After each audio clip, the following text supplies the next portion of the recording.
Good morning, good evening, good afternoon. जब भी आप ये वीडियो देख रहे हैं, कैसे हैं आप सब? बेटर, अच्छी बात है। हमने अब तक जो करा है, हमने अब तक ये बात की है स्टैटिस्टिक्स क्या होती है, इकोनॉमिक्स क्या होती है, production, producer, consumer, customer, consumption, distributor. हमने अब तक इन सब चीज़ों के बारे में बात कर चुके हैं। जो ये आपका फर्स्ट चैप्टर में था, स्टैटिस्टिक्स क्या होती है। स्टैटिस्टिक्स के दो डेफिनेशंस हैं, first from singular sense, second from plural sense. उसके बाद उसकी लिमिटेशंस, फीचर्स, इम्पॉर्टेंस, ये सब हमने फर्स्ट चैप्टर में बात करी थी इसके बारे में। सेकंड चैप्टर हमने स्टार्ट करा हुआ है, that is collection of data. Collection of data का हमने जो लास्ट लेक्चर था उसमें बात की थी कि इन्वेस्टिगेटर कौन होता है, रिस्पोंडेंट कौन होता है। ये सब आप लास्ट वीडियो में जो लिंक है आप उस पर जाके क्लिक करेंगे तो आपको मिल जाएगा। अगर आज के लेक्चर की बात करें कि आज हम क्या करेंगे, हम प्राइमरी सोर्स ऑफ डाटा को ना फर्दर जो है 4 टाइप्स में कैटेगराइज करते हैं कि प्राइमरी सोर्स ऑफ जो डाटा है, जो फर्स्ट हैंड इंफॉर्मेशन है। पहले बात करते हैं प्राइमरी सोर्स क्या है, ये हम कल की वीडियो में डिस्कस कर चुके हैं, फिर भी एक बार क्विक रिवीजन के लिए। प्राइमरी सोर्स ऑफ डाटा वो सोर्स ऑफ डाटा है जो आप खुद जाकर कलेक्ट करते हैं। That source of data, that information which is collected from the source of origin, जहाँ से हमें जिस चीज़ के बारे में वो इंफॉर्मेशन चाहिए, हमने उसी पर्सन से वो इंफॉर्मेशन क्या की है, कलेक्ट की है। That is primary source of data.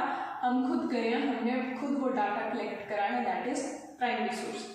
Further primary source को हम किस किस तरीके से कलेक्ट कर सकते हैं, हमने ये तो बात करी कि हम खुद जाते हैं, पर फर्दर इसको 4 पार्ट्स में कैटेगराइज करा गया, हम इस बारे में बात करते हैं। पहला आता है direct personal investigation, next is indirect oral investigation, then information from local sources. After that, through questionnaires or schedules, we will discuss that what is questionnaire and what is schedules and what is enumerator. ठीक है। Further, questionnaire or schedule method is divided into 2 parts, that is mailing method and enumerator method.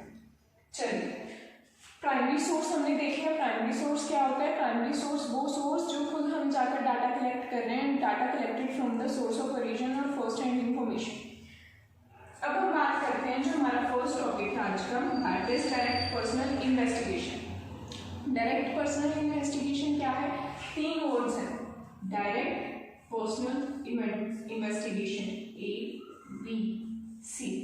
Direct यानी खुद, आप directly जा रहे हैं, direct है जिससे हमने डाटा कलेक्ट करना है, डायरेक्टली हम उससे डाटा कलेक्ट कर रहे हैं। पर्सनल कांटेक्ट हो रहा है, फेस टू फेस कांटेक्ट हो रहा है, मैं डायरेक्टली उस पर्सन के पास जा रही हूँ और उससे डायरेक्टली जाके जो डाटा कलेक्ट कर रही हूँ, that is direct personal investigation. हमने कल के लेक्चर में बात की थी, जब हम कुछ क्वेश्चंस पुट अप करते हैं, हमारा कोई टॉपिक है, हमने उस टॉपिक के बारे में कुछ इंफॉर्मेशन कलेक्ट करनी है, दैट इज इन्वेस्टिगेशन।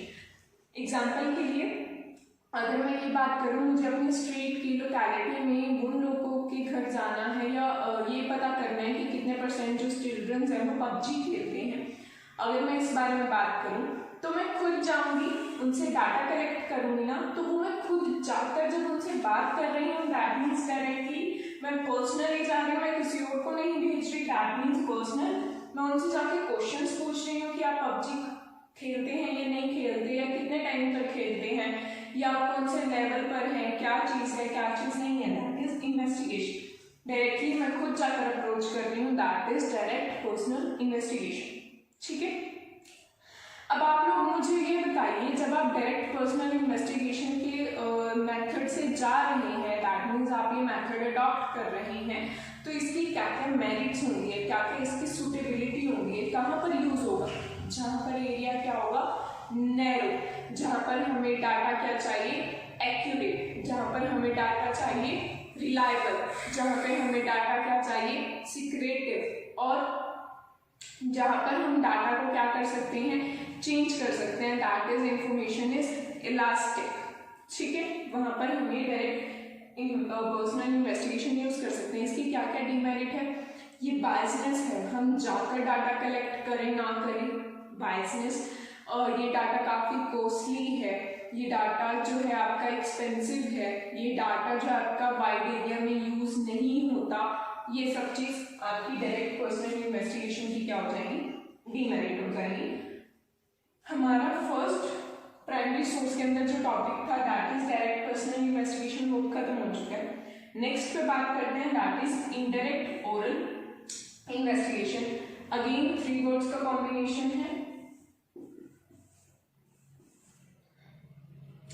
इनडायरेक्ट यानी इनडायरेक्टली अप्रोच हो रहा है, ऑरली यानी ऑरल इंफॉर्मेशन है, मैं आसपास के लोगों से डायरेक्ट उस पर्सन के पास नहीं जा रही हूँ, मैं आसपास की लोकेलिटी से पता कर रही हूँ, ऑरली इन्वेस्टिगेट कर रही हूँ, क्वेश्चन पुट अप कर रही हूँ। शादी की जब बात होती है तो क्या होता है कि जो लड़के वाले हैं या लड़की वाले हैं अपोजिट जो फैमिलीज होते हैं उनके बारे में इंफॉर्मेशन निकलवाते हैं, तो वो क्या खुद जाकर इंफॉर्मेशन निकलवाते हैं? नहीं, वो इनडायरेक्ट जाते हैं, वो आसपास की लोकेलिटी से पता करते हैं, वो उनके रिश्तेदारों से पता करते हैं। That is indirect, directly approach नहीं कर रहे हैं, इनडायरेक्टली ओरल है। दैट मीन्स कोई रिटर्न एग्रीमेंट नहीं है, कोई रिटर्न इंफॉर्मेशन नहीं है, सिर्फ ओरली आप उनसे जाके बात कर रहे हो, आप उनको ऑब्जर्व कर रहे हो, और जो इन्वेस्टिगेशन कर रहे हो वो ओरल है, सिर्फ आप ओरली उनसे बात कर रहे हो, उनको ऑब्जर्व कर रहे हो, उसके बाद आप कंक्लूजन निकाल रहे हो। ठीक है, that is indirect oral investigation. अगर हम इनडायरेक्ट ओरल इन्वेस्टिगेशन की बात करें, क्या ये डाटा एक्यूरेट होगा? नहीं। क्या ये डाटा रिलायबल होगा? नहीं। क्यों मैम? अगर आप मुझसे किसी और पर्सन के बारे में इंफॉर्मेशन निकलवाते हो जो मेरा वेल नोन नहीं है या मुझे अच्छा नहीं लगता, तो क्या मैं उसके बारे में अच्छी बात बताऊंगी आपको? नहीं। गलत इंफॉर्मेशन मिलने के ज़्यादा चांसेस होते हैं, डाटा एक्यूरेट नहीं होता, डाटा रिलायबल नहीं होता। वो डाटा जो आप किसी और से पता करवा रहे हो, क्या वो डाटा सिक्रेटिव है? नहीं, वो डाटा सिक्रेटिव भी नहीं है। क्या ये डाटा इलास्टिक है, चेंज हो सकता है? हाँ, आप सिचुएशन को देख के जो आपका क्वेश्चन है आप अपनी इन्वेस्टिगेशन को चेंज कर सकते हो। क्या ये वाइडली यूज होता है डाटा? नहीं बच्चा, या खुद जाकर डाटा कलेक्ट कर रहे हो तो ये वाइडली यूज होगा? नहीं। इसका कंसेप्ट भी क्या है? नैरो है। एक्सपेंसिव है? हाँ जी एक्सपेंसिव है। बाइज्ड है? हाँ जी बाइज्ड है। डायरेक्ट पर्सनल इन्वेस्टिगेशन और इनडायरेक्ट पर्सनल इन्वेस्टिगेशन में बच्चा क्या डिफरेंस है? यहाँ पर आप डायरेक्टली उस पर्सन के पास जा रहे हो और उससे खुद अप्रोच कर रहे हो और इन्वेस्टिगेट कर रहे हो। यहाँ पर आप खुद नहीं, आप खुद तो जा रहे हो पर उस पर्सन के पास नहीं जा रहे जिसके बारे में आपको इन्फॉर्मेशन चाहिए, आप किसी और पर्सन से उनके बारे में इन्फॉर्मेशन निकलवा रहे हो, इनडायरेक्टली आप उनसे इन्वेस्टिगेट कर रहे हो। ठीक है, दोनों के बीच में डिफरेंस क्लियर हुआ? जी आइए नेक्स्ट बात करते हैं, that is third, information from local sources. Information from local sources का मतलब क्या है राजे? इंफॉर्मेशन यानी आप कोई डाटा निकलवा रहे हो, आप इंफॉर्मेशन निकलवा रहे हो फ्रॉम किसी से, लोकल सोर्सेज, लोकल पर्सन्स। आपने अगर सीआईडी देखा होगा तो लोकल इन्फॉर्मेंट्स होते हैं जो इंफॉर्मेशन रखते हैं हर चीज के बारे में, वो होते हैं लोकल सोर्सेज। आसपास की लोकेलिटी के लोग कह लीजिए, या आपने कोई एक पर्सन हायर कर रखा है किसी और के पीछे, वो उसके पीछे फॉलो करता है और उसके बारे में पूरी इंफॉर्मेशन निकलवा के रखता है। इसमें क्या होता है कि आप एक पर्सन को हायर करते हो, एक दूसरा पर्सन हायर करते हैं आप और उसको कहते हैं इन्वेस्टिगेट करने के लिए, that is information from local sources. आपने एक पर्सन को अपॉइंट करा, वो जो पर्सन अपॉइंट होगा वो आपको इंफॉर्मेशन प्रोवाइड करेगा, आप यहाँ पे खुद नहीं जाएंगे, यहाँ पे क्या होगा, एक पर्सन हायर होगा।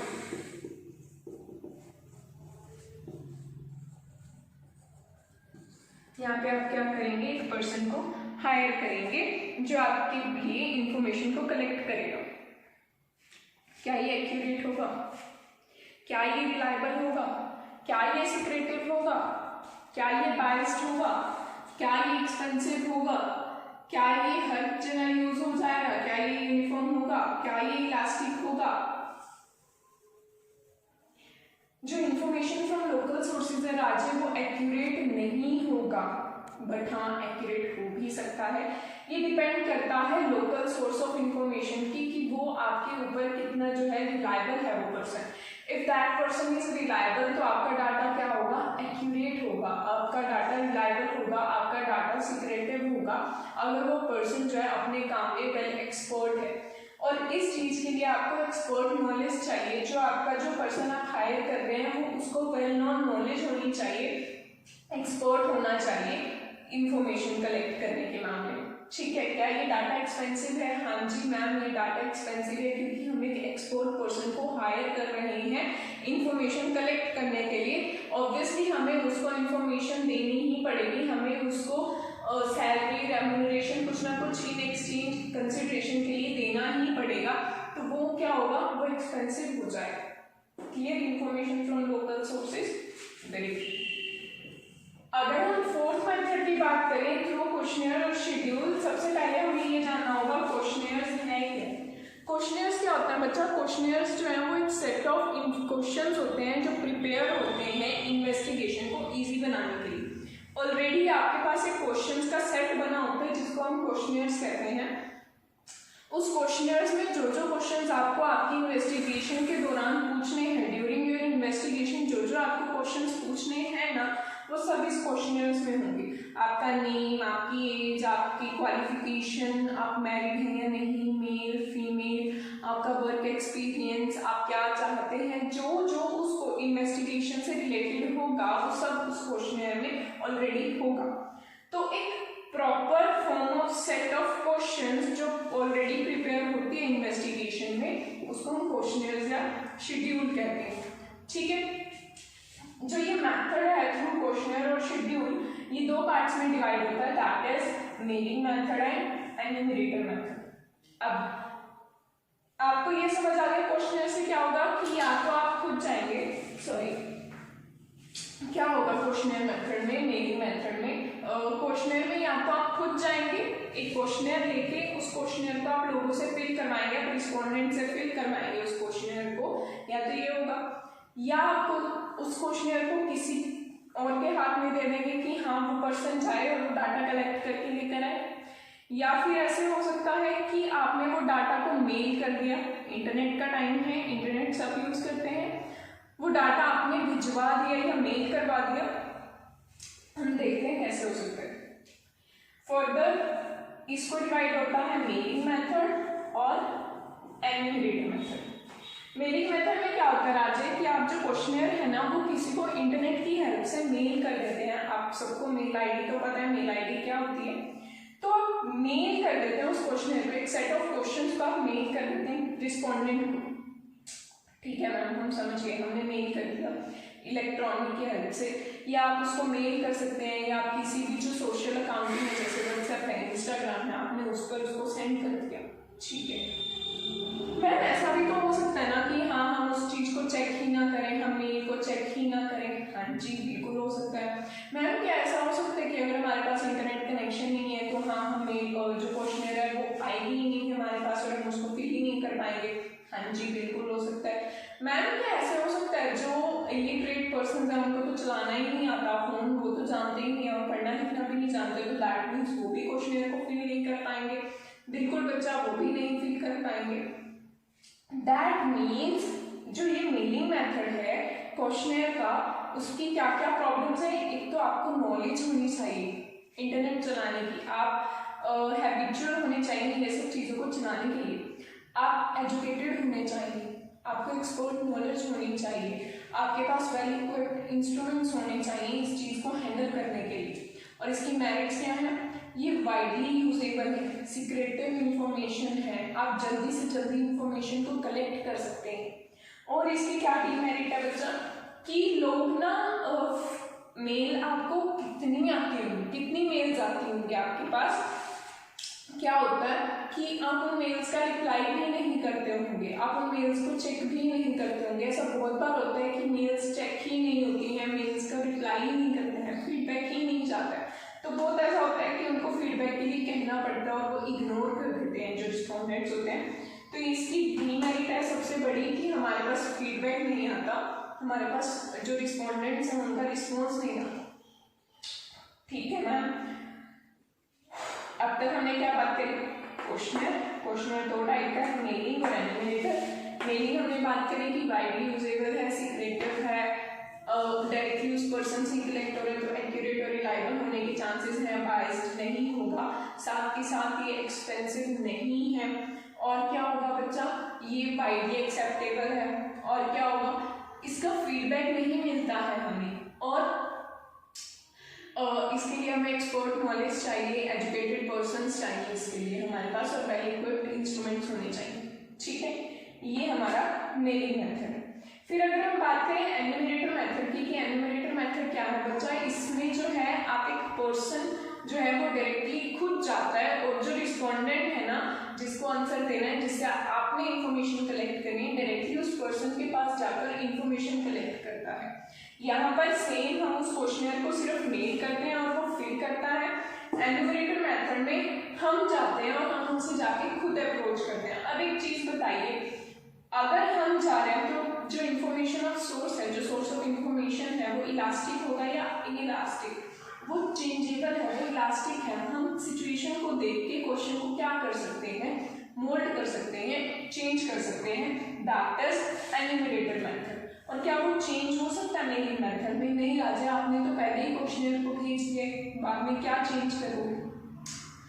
क्या ये वाइडली एक्सेप्टेबल है? नहीं मैम, ये वाइडली एक्सेप्टेबल नहीं है, ये नैरो है।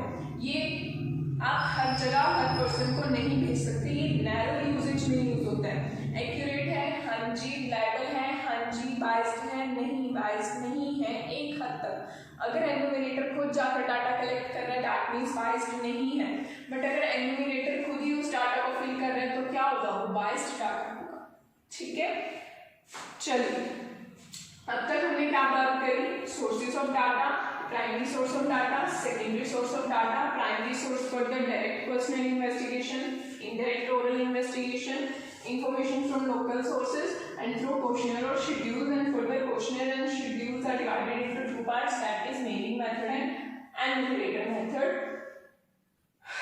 Indirect personal investigation हमने क्या पढ़ा, आप खुद जाते हैं पर्सनली इन्वेस्टिगेट करते हैं। इनडायरेक्ट ओरल इन्वेस्टिगेशन में हमने क्या पढ़ा, आप आसपास की लोकेलिटी से लोगों से पता करते हैं। आप किसी को अपॉइंट नहीं करते, आप खुद जाते हैं और लोकेलिटी से पता करते हैं। इंफॉर्मेशन फ्रॉम लोकल सोर्सेज से क्या है, आप एक पर्सन को हायर करते हो और वो इन्वेस्टिगेट करता है। क्वेश्चनर में क्या करते हो, आप एक proper form of set of questions को प्रिपेयर करते हो जो आपकी इन्वेस्टिगेशन में हेल्पफुल होता है।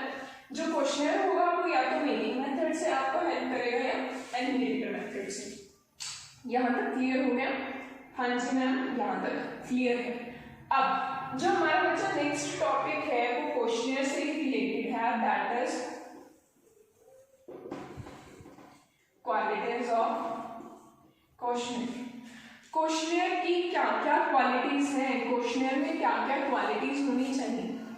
अगर मैं आपके पास आ रही हूँ ये क्वेश्चनर फिल करवाने के लिए, तो आप क्या सपोज करते हो क्वेश्चनर में क्या क्या क्वालिटीज होनी चाहिए? मैम एक तो सिंपल होना चाहिए, ज़्यादा कॉम्प्लेक्स नहीं होना चाहिए, ठीक है। मैम उसमें लिमिटेड नंबर ऑफ क्वेश्चंस होने चाहिए, उसमें अनलिमिटेड नंबर ऑफ क्वेश्चंस नहीं होने चाहिए, ठीक है। मैम उसमें जो है कॉम्प्लेक्स कैलकुलेशन नहीं होनी चाहिए, हाँ जी बच्चा उसमें कॉम्प्लेक्स कैलकुलेशन नहीं होनी चाहिए। मैम उसमें जो है प्रॉपर सेट ऑफ क्वेश्चन होने चाहिए, वो प्रॉपर ऑर्डर में होने चाहिए, ऐसे ना हो क्वेश्चन आगे पीछे हो। दैट इज आपसे क्वेश्चन पूछा गया है क्या आपके बच्चे हैं, आप मेरा हाँ जी 1 बेबी गर्ल है, ठीक है। फिर आपसे पूछा गया क्या आपकी शादी हो रखी है। ऑर्डर तो देखो प्रॉपर सेट ऑफ ऑर्डर्स होना चाहिए आपका। आपसे पूछा गया है कि आपने +2 कर रखी है बट आपके मार्क्स +2 में आयु, और उसके बाद आपसे पूछा गया आयु 10th क्वालिफाइड और 10th के मार्क्स। पहले बच्चा आपके 10th के मार्क्स आते हैं फिर +2 के मार्क्स आते हैं, तो proper set of order of questions होना चाहिए। ऐसा नहीं होना चाहिए कि जो सेट ऑफ क्वेश्चंस हैं वो आगे पीछे होने चाहिए, ठीक है। फिर क्या होता है आपका फीडबैक होना चाहिए। जो क्वेश्चनर है उसमें प्रॉपर फीडबैक का एक कॉलम होना चाहिए कि जो ये क्वेश्चनर प्रिपेयर हुआ है वो आपको कैसा लगा, प्रॉपर फीडबैक का भी एक कॉलम होना चाहिए।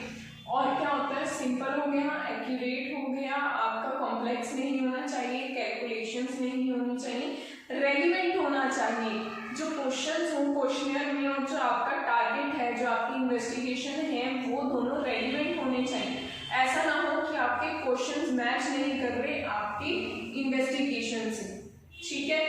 और जो इन्वेस्टिगेटर आप अपॉइंट कर रहे हो वेल एजुकेटेड होना चाहिए, जिसको नॉलेज हो क्वेश्चनर और शेड्यूल्स को फिल करवाने की, that is qualities of questioner. ठीक है, तरीका। चलिए, अब तक हमने बात करी क्वालिटीज ऑफ क्वेश्चनर और हमने अब तक जो भी पढ़ा था उसको रिवाइज कर लिया है। लास्ट टॉपिक है हमारा बहुत छोटा सा 3-4 मिनट का, उसको देखते हैं। Types of questions. जो क्वेश्चनर होता है उसमें किस टाइप के क्वेश्चंस होते हैं, उसमें किस टाइप के क्वेश्चंस आपको दिख सकते हैं। पहले आता है सिंपल अल्टरनेटिव क्वेश्चन। उसमें क्या होता है, बहुत सिंपल बेसिक क्वेश्चंस होते हैं। क्या आपके पास कार है? Do you have a car? Yes और नो। आप स्कूल बाइक से आते हैं? यस और नो। आप 10th क्लास में हैं? यस और नो। ये सब जो बेसिक क्वेश्चंस है, सिंपल अल्टरनेटिव क्वेश्चंस, आपके इसमें कवर अप होते हैं। मल्टीपल चॉइस क्वेश्चन, आपको 4 ऑप्शंस गिवन होते हैं और उनका आपको आंसर देना होता है। जैसे आपके स्कूल के प्रोस्पेक्टस में आपको गिवन होता है कि आप किस कन्वीनियंस से आना प्रेफर करेंगे, bike, own convenience, school bus, और ये 3 ऑप्शंस हैं, तो आपको टिक करना होता है। वो सब होगा मल्टीपल चॉइस क्वेश्चन के बीच में। ठीक है, मेल, फीमेल, ट्रांसजेंडर, ये सब मल्टीपल चॉइस क्वेश्चंस के बीच में ही आपका आता है। स्पेसिफिक इंफॉर्मेशन क्वेश्चन, आपसे कुछ स्पेसिफिक इंफॉर्मेशन कलेक्ट करना चाहते हैं। Your name, your mother's name, your father's name, what is your qualification, 10th में कितने मार्क्स थे, +2 में कितने मार्क्स थे, वो स्पेसिफिक इंफॉर्मेशन है जो आपसे वो क्या करते हैं, वो कलेक्ट करना चाहते हैं।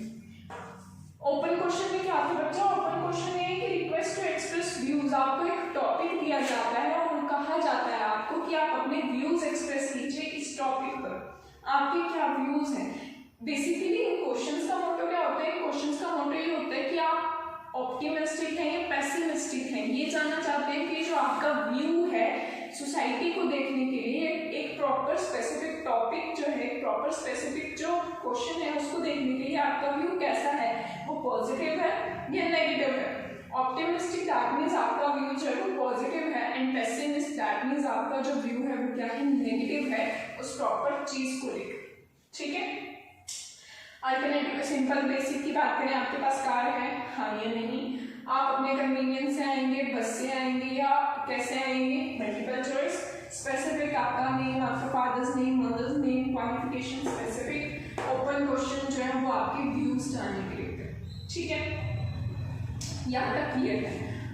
अब जो मेन डाटा है ना वो ये है, इस पर आप फोकस कीजिए।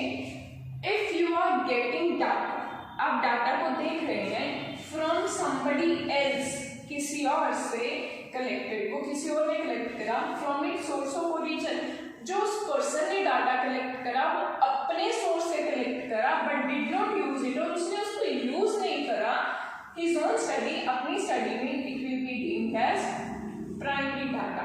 वो क्या माना जाएगा? प्राइमरी डाटा माना जाएगा। मतलब क्या मतलब है कि अगर वो डाटा किसी और ने कलेक्ट करा है और उसने उसका यूज नहीं करा, दैट मीन्स वो कौन सा डाटा माना जाएगा? वो प्राइमरी डाटा माना जाएगा।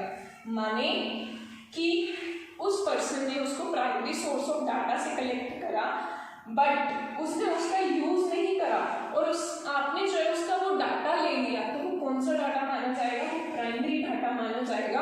आपने उस डाटा को कलेक्ट नहीं करा, स्टिल वो डाटा कौन सा माना जाएगा? वो डाटा माना जाएगा प्राइमरी डाटा। ये बहुत इंपॉर्टेंट है, इसको ध्यान से पढ़ो। आपका कोई फ्रेंड है, उसने प्राइमरी डाटा कलेक्ट करा, वो गया, उसने खुद डाटा कलेक्ट करा, पर उसने उस डाटा को यूज नहीं करा बिकॉज ऑफ कोई भी रीजन उसने उस डाटा को यूज नहीं करा। अब आपने उससे उसका डाटा ले लिया, तो वो कौन सा डाटा माना जाएगा? वो प्राइमरी डाटा माना जाएगा। क्लियर? बस, थैंक यू सो मच। आज की वीडियो इतना है। अगर आपको इसमें भी कोई डाउट है तो प्लीज़ कमेंट कीजिए, वीडियो को लाइक कीजिए, शेयर कीजिए। जिन जिन स्टूडेंट्स को इसकी नीड है उन तक पहुंचाइए ये वीडियो। आपके लिए बच्चा बहुत वर्क हो रहा है, तो प्लीज़ इस वर्क को अप्रिशिएट कीजिए, हमें मोटिवेट कीजिए। Thank you so much.